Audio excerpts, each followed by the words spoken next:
You're listening to the Podcast Detroit Network. Visit www.podcastdetroit.com for more information. The views and opinions expressed on this show do not necessarily represent those of the network, its advertisers, owners, or sponsors.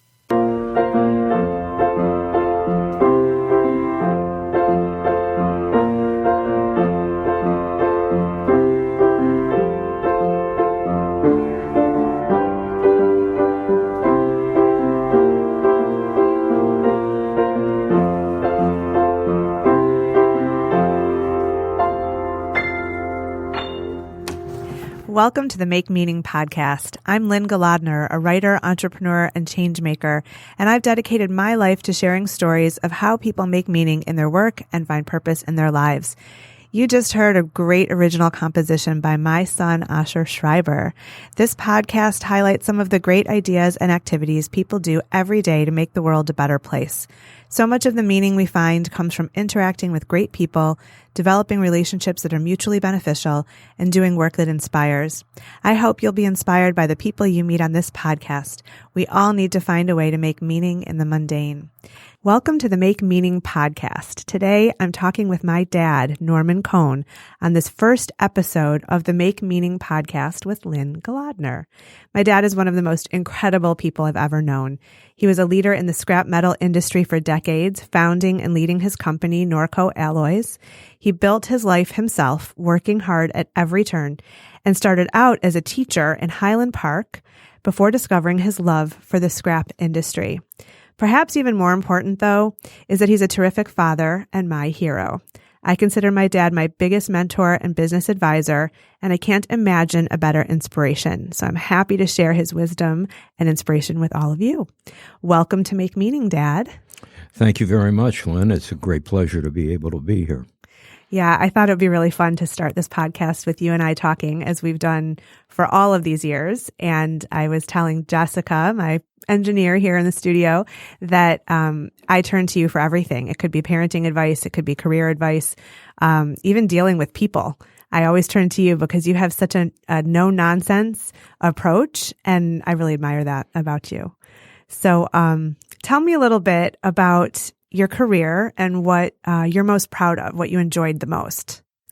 Well, I really had two careers. I started out graduating from Michigan State University in December of 1961, and I then did student teaching at Livonia Bentley High School from January to March of 1962.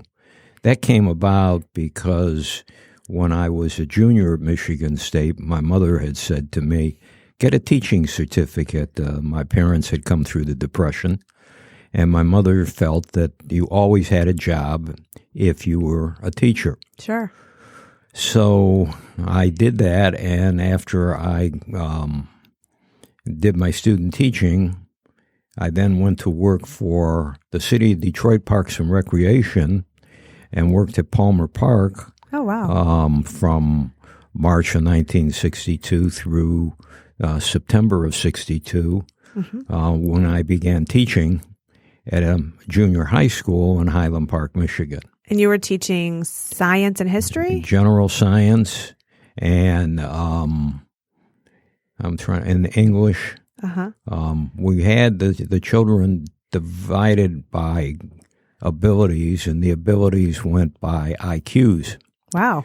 So you had a group that was 100 IQ, you had a group that was 70 to 80 IQ, and you had a group that was 120 IQ. Okay. So unfortunately, the group that was 70 to 80 was extremely difficult to teach. Sure. And to keep from destroying the room, basically. Whereas the kids who were in 120 IQ were just great to teach. Sure. And interestingly enough, those kids that had that IQ were a majority of Asian children. Oh, wow. Interesting. And so I learned early on that education was extremely important to people of Asian descent. Sure. And then I taught there from 1962 through June of 1965. Okay. So how did you transition from that into the scrap metal industry? Well, that was a very interesting occurrence. It's the old story of it isn't what you know, but who you know. Of course. My hobby since 1959 has been amateur radio. So I've been a ham radio operator for almost 60 years. Wow. And I had a friend whose parents owned a company in the scrap business in Detroit, and he had come over to my parents' house with a television set that wasn't working and asked me if I could fix it. And those days, television sets, some were made and wired in series. So they operated like a Christmas tree lights. Okay. If one light was out, they were all out. Sure. So you automatically took one tube out, put another one in, and you went through the series of tubes in the set until, voila, you found the right tube, everything lit up, the set worked. Okay. After I did that, he said to me, you know, I think you'd be good in our business, and we need somebody young to come into the business. Okay. I said to him, I don't know anything about your business. What good am I going to be? And your grandmother, I discussed it with because I was living at home at the time, and she said, you can take a year's leave of absence from teaching, can't you? I said, yes. She said, why don't you do that? And if you don't like it, so you'll go back to teaching. Sure. So I said, okay. And so in June of 1965, I went into the scrap metal business, and here it is, May of 2018, and it's 53 years, and it's been a lot of fun. Yeah, so you've traveled the world. You've met people from almost every continent. You've really, you've seen markets rise and fall over the years. I even started my journalistic career writing about metals because of you, because I worked my way into the interview by saying I grew up at a dinner table where they were talking about metals. And really saying I'm Norman Cohn's daughter opened the door for a lot of people to talk to me when I was a reporter at American Metal Market, because they didn't trust the media very much back then. But what did you love about it? What was fun for you about that industry? Well, first off, you're dealing with commodities, and commodities rise and they fall. And so every day is different. And someone once said to me in the scrap metal business, you know, it's like malaria. Once it gets in your blood, it never gets out. And I enjoyed the meeting of people. I enjoyed the ups and downs, and there were downs as well as ups. And it was just, every day was a different day. You didn't know what was going to be. You weren't like a doctor where you had so many patients coming in, or a dentist, or a lawyer working on cases. It was, every day was a surprise. And I got exposed to a lot of people who were important in the country. And I got exposed to a lot of different people all over the world. And I was very fortunate, and I was able to visit people in Japan, visit people in China, visit people in Europe, and in the United States. So every day was a different day. It was like going to school, a new day. Awesome. That's great. That's really cool. So you said that Grandma Sarah encouraged you to try the scrap industry. Is there other advice that you remember from your parents that helped guide you and sort of make you who you are? Well, my mother had a saying that I've always used, and I told you that saying. And she used to say to me, remember, out of your mouth, it's printed. You knew I was going to ask you about that. I love that phrase. And it made me think, don't say something because you can't take the words back. Exactly. So it made you much better in communicating with people. You never lose your cool. Yep. You never lose sight of who you are. and it held me in check many times. Sure. One of the things that I love about you is that you do stay very even-keeled, and you don't hold grudges, and you don't ruminate over things. It seems like once you've completed something, you move on, and you don't look back and regret it or, revisit it in your mind. How do you do that? How would you tell other people to strive for that? Well, that's a little difficult. I've always felt that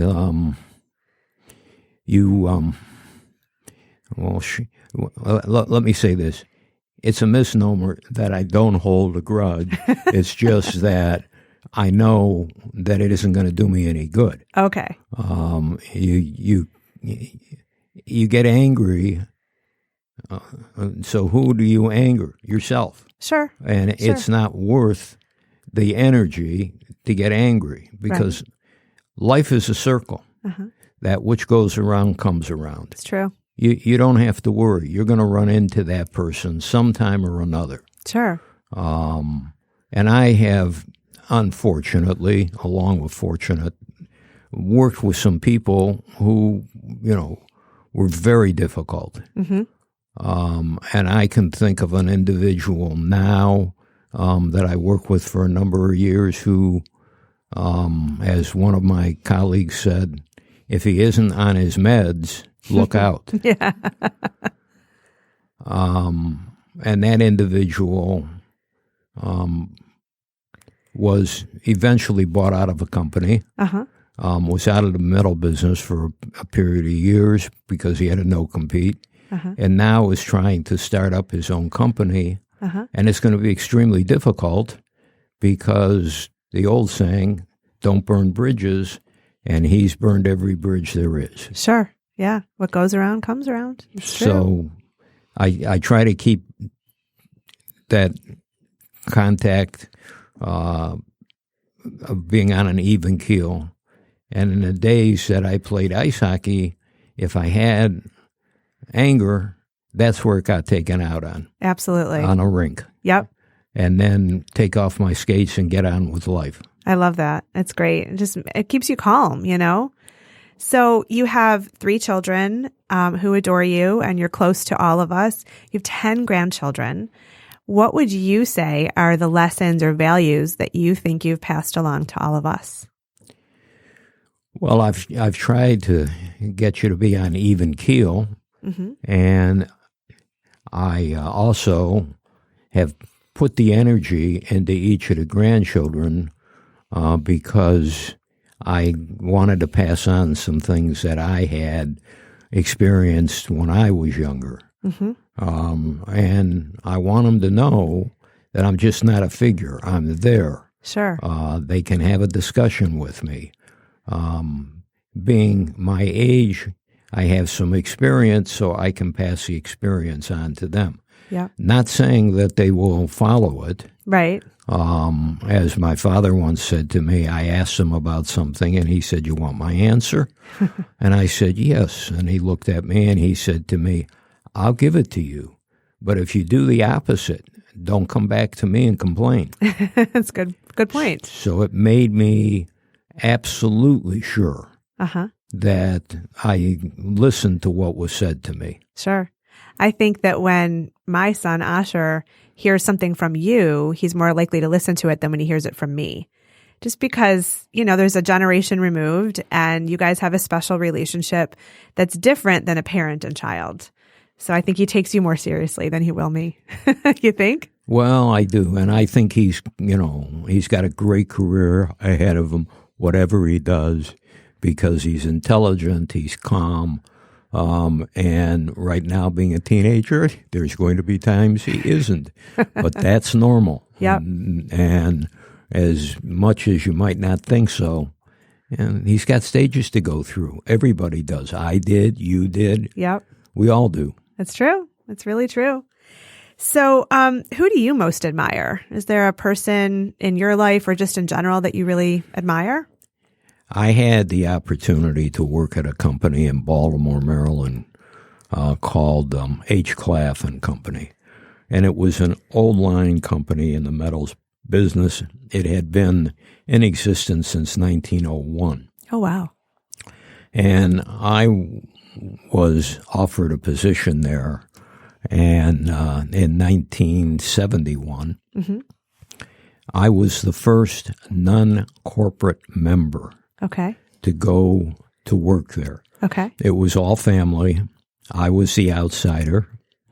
5 years later, I was the first corporate officer that was not a member of the family. Wow. Congratulations. There was a gentleman by the name of Marvin Plant, nicknamed Huck, Okay. and was probably one of the nicest men I have ever encountered in my life. And he was even-keeled, had been born in 1903 in Syracuse, New York, came to Baltimore and married one of Mr. Claff's daughters. And he also came to see you when you were about 8 months old. Oh. Now, at the time, he was 72 years old, Okay.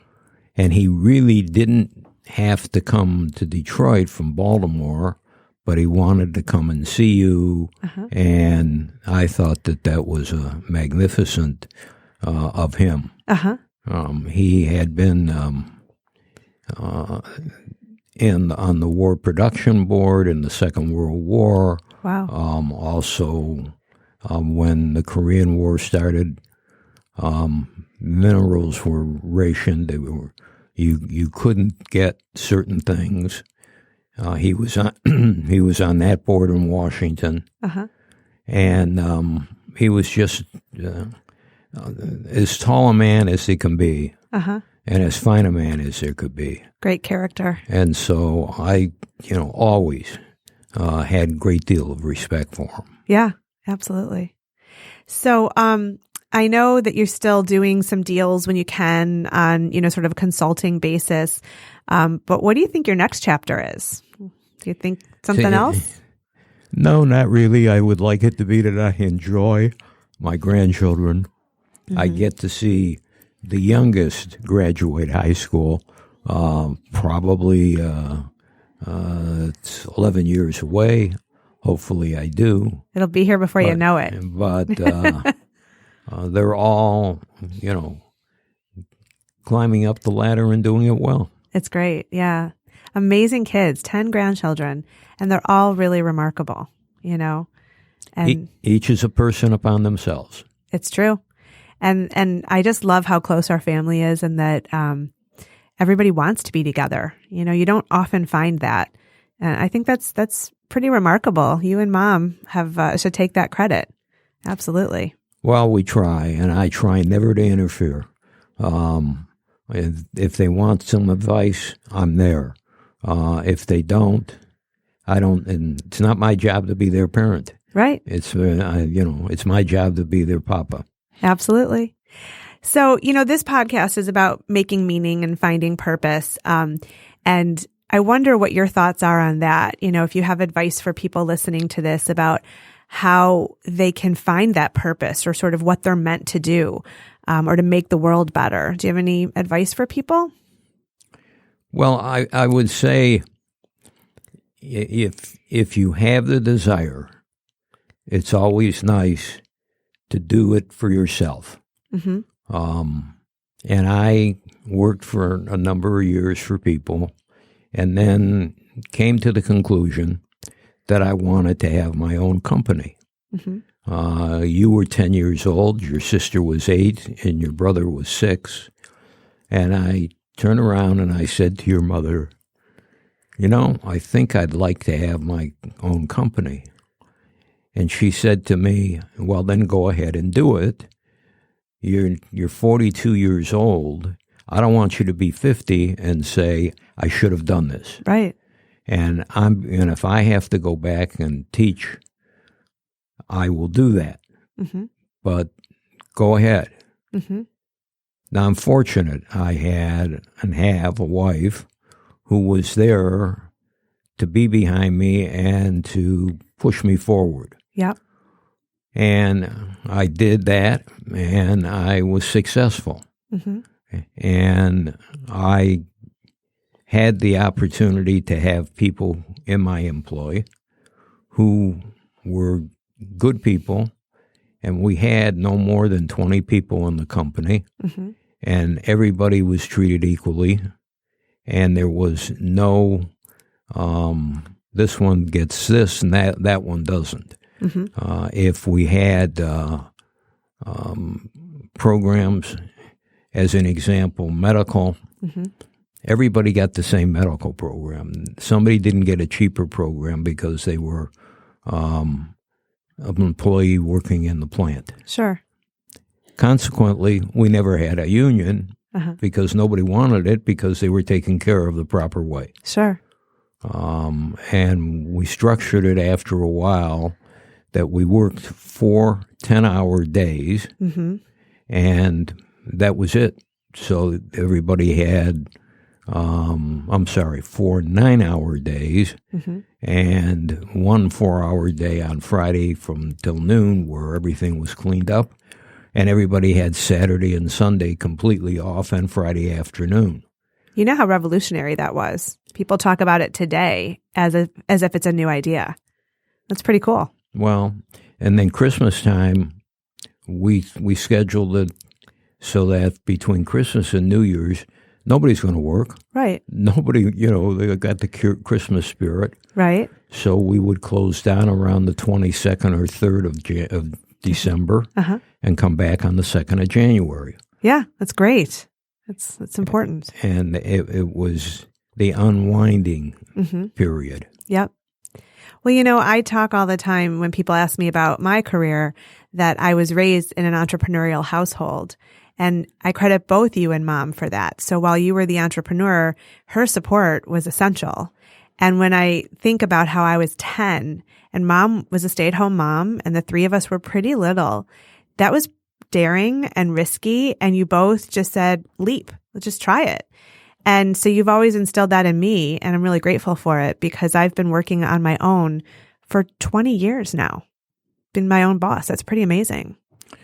Well, continue on because and not everybody is built to do that. Right. And I never worried about, will I make enough money? Will I succeed? I just put my head down and went forward. Yep. And that's basically how it is. Yeah. Well, it's been amazing talking with you, Dad. Is there anything that I haven't asked you that you would like to add to this interview? I can't think of anything, Lynn. I think you covered everything pretty well. All I will say to everybody out there is never give up hope. Keep your head high and always have a smile on your face. And that's why I love you so much, because you say just the right thing and it inspires me and makes my day. So thank you, Dad, Norman Cohn, for being my very first interview on the Make Meaning podcast. And I love you. Love you too. Thank you again.